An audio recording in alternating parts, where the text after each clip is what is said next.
Ed Gordon grew up in the heart of Motown during the 60s, where both his parents taught in public schools. I am a proud native of the Motor City, Detroit, Michigan. I think I am emblematic of what Detroit is, kind of gritty, kind of raw at times. His life changed drastically at the age of 11 when his father, a former Olympic gold medal athlete, suddenly passed away. In losing a parent, I realized the realities of life very early on. I think that clearly shaped me, but I was blessed to have that village that we always talk about around me.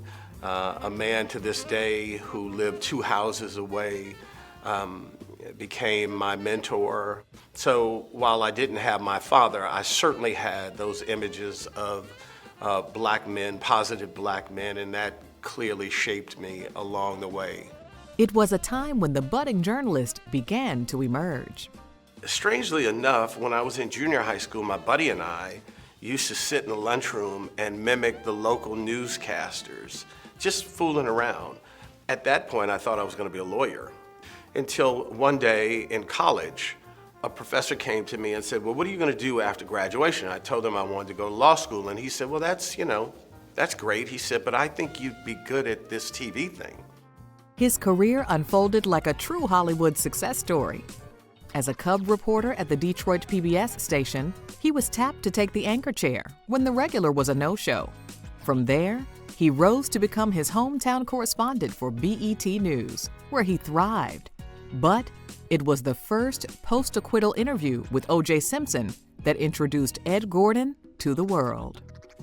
O.J. Simpson was the get of the century. Johnny Cochran befriended me. We ended up getting the interview, and I realized that night that I wasn't just trying to look good for Ed Gordon's sake. I wanted to look good because the media had said, well, black reporters wouldn't be unbiased. How could that be? It's not going to be a good interview. And so I said, I'm going to show them that we know what we're doing. Gordon vaulted from that groundbreaking interview to MSNBC and a stellar 4-decade career that included 60 Minutes to anchoring on National Public Radio and hosting BE's Our World with Black Enterprise. Welcome to the premiere edition of Our World with Black Enterprise. For his interviews of the famous and the infamous, he's earned numerous awards and accolades. I've been very blessed to work for a number of giants in the industry. Obviously, Mr. Graves, who most of us grew up with and certainly admired. Bob Johnson is another, the owner and founder of Black Entertainment Television. What's been great about my career is it wasn't just politicians. It wasn't just celebrities. I kind of ran the gamut. The interview that meant the most to me, without question, hands down, Nelson Mandela.